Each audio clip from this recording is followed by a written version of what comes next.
All right, thank you for that very informative talk, David. Well, I would ask you to give him a round of applause, but I'm sure you're clapping in your rooms right now. Let's just jump into the first question. Yeah, so we're in this season where security is such an important concept, and even this platform that we're on, Zoom, has got a lot of flack in terms of security. So the question is, how secure is LinkedIn? I think security is always the mind of everyone. Whether we use Microsoft Office or we use our WhatsApp or we use Facebook, we are always under risk. And there's always, these companies, they will always invest in security because their main core business is basically social media. So the case for LinkedIn.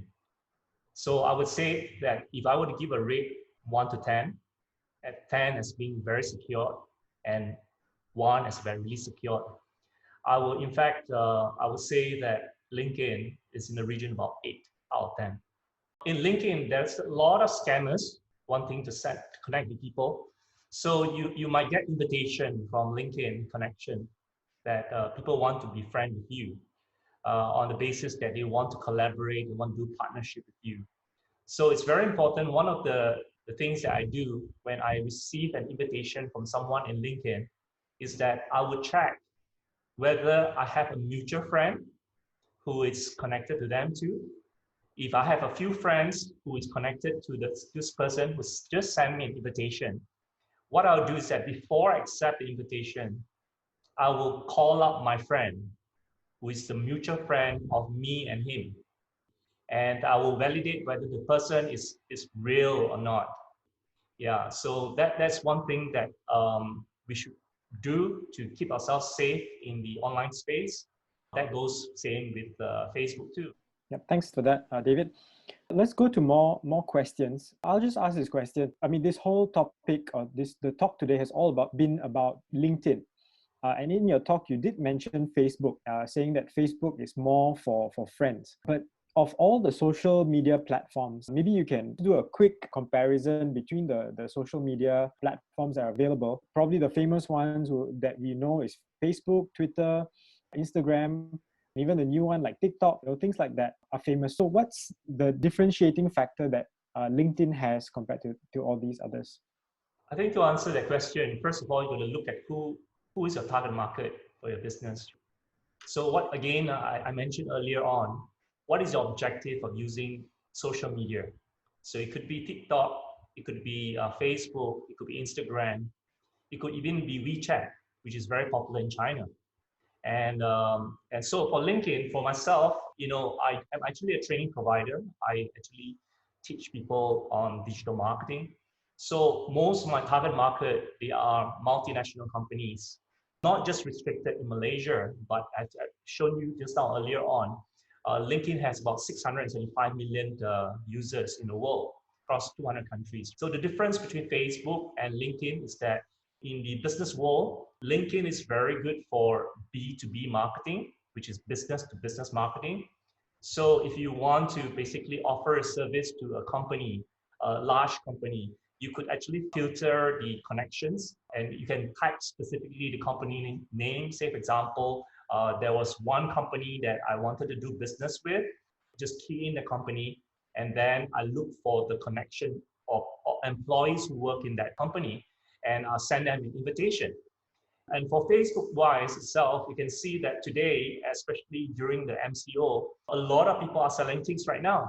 So selling things from hand sanitizer to food delivery to many things. So the point here is that Facebook is more for business to customer, B2C, or C2C, which is customer to customer. So that's the main two difference. Depending on what you want to do with your target market, it also depends on what your business is. But many times that there's a lot of lost opportunity because people always think like, for example, LinkedIn is all about putting on your CV. As I mentioned earlier, it's not about CV. It's about reaching companies out there with your services. But before you can do that, you got to make sure that you have a great profile. So like for myself, I've built my profile over the last 7 years when I discovered LinkedIn. And today I have about close to 13,000 connection in my LinkedIn as first level. And 50% of them are all C-level officers. So that's a great potential in LinkedIn. And I also want to say one thing about the opportunity. Today, we are all locked down in our house and we are just like thinking, what are we going to do? But I think all of us, God has given us a talent and abilities and given us this period to basically find that and discover that talent that we have that ignite in us. And this is where we can start to look in terms of how we can build up our profile, whether you want to build up a profile on Facebook or Instagram or LinkedIn. You choose expertise that you have that I believe you can actually make some money from the expertise that you have. Or if you don't want to make any money, you want to help people, can extend your services by conducting online classes like this, for example. That's my long answer to your short question, Joel. All right, thank you for that, David. We've got more questions coming in. I'm sure you've heard of they call it the $10 billion tweet, which is the tweet that one of the founders of Uber sent to the other co-founder. Essentially, that was the tweet that started a business revolution. Well, Uber is a different place than it was before, but that's the gist of the next question. You can address this to Rodney. He asked, how can one reach out to people on LinkedIn who have an interest in developing a new business area? He gives examples such as digital assets, capital market development. How can LinkedIn work for someone who wants to start a new idea? Then there are many, many ways in order for you to connect with those people who are looking for this type of opportunities. I think, first of all, you need to do inbound marketing. So what is inbound marketing? So let me give you an analogy, right? The analogy is about fishing. So first of all, you have to think about what kind of fish do you want to capture? So in order for different kind of fish, I'm not an angler, but I have a lot of angler friends. They tell me that it is important that you need to get the right bait for the right fish. So using this analogy itself, you're attracting people in various sectors, for example, whether it's from fintech, whether it's logistic, which is very popular right now. Everybody's want to do logistic right now. So whatever kind of business in LinkedIn itself, first of all, you got to come up with a content marketing strategy. As I mentioned over the sharing on LinkedIn. So you need to make yourself as a thought leader, as an expert in industry, in the sector that you are actually in. And the things that you need to start writing articles. You need to start having point of view on a certain sectors that you are interested in to promote yourself. I think the promotion part is one of the things that hinders a lot of Asian. We Asian people, especially Malaysian, we are very shy people. Maybe it's because the way we were brought up by our parents. We never say that we are expert in this, we are expert in that. But the point is that I think we really undervalue ourselves. And I think the first thing is that for you to even connect with those people that you want to get connected with to do for a certain kind of business opportunity, I think the key thing is that first of all, you can find what you want in your life, what you want to do. So you need to have a content strategy. So you need to have an objective before you start trying to fish for this people. Let me just sum this up for this question. I think the key thing here is that we need to position ourselves. When we write a post and say, for example, we post it on LinkedIn. So what I do is that I write articles. I write a lot of articles. So over the last 3 months, I probably have written about 54 articles. And every time I do check on the engagement, that means people who have liked my post, people have commented my post, people even send a direct message to me. Just now, I just received a lot of messages from LinkedIn. I think some of you are in this session here. I mean, it's real time, right? They message me and says, thank you for sharing with me. And I think this is one of the key things that attracts the people to come to you. When you start publishing articles, when you start giving talks like this and position yourself. So instead of you finding those people will find you. And that's inbound marketing. Thanks for that, David. We are running out of time, but let me just ask one more question. So I'm sure all of us, the reason why we are doing this online is because we are under MCO, right in the midst of COVID-19. Well, the good news is the numbers are slowly dropping and the recoveries are increasing. So that's great news. How does LinkedIn help us in this time? I believe even as we come out of the MCO and we go to so-called go back to our normal life. We will be facing with a new norm. So how do we use LinkedIn? And I'm just asking this question because we've got many of our audience here who are business owners, they're entrepreneurs, there are people who are salespeople looking for leads.